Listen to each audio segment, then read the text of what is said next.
Bà ô đó là năm này bột bột nhà mày đào coi cái cá ở hai này từ man thầm thầm gì cây liêng phê trượt cả chuột cả này bóng bốn mồm ngáo bóng bốn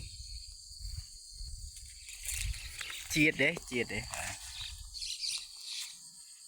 mời cái cá nấu chương nôm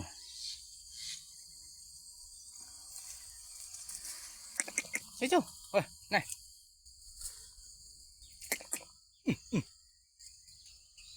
nhớ bàn pin đẹp rồi lời bùi linh lịch toa đó rồi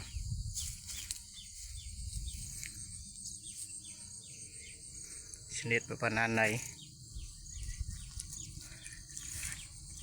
bọc kế này mà bọc luôn ai nhỉ này bọc trong chọc này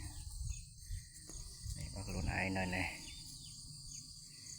trầm gì cái lại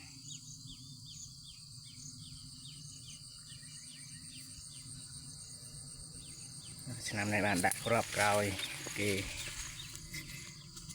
nét ai trầm gì cái mà khai được bình ngao mà ở đây pung pin này lòi bông con ta sao bột kê mà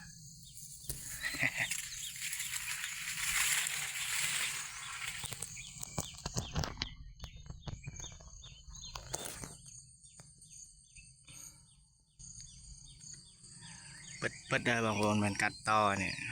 thòm chiết sra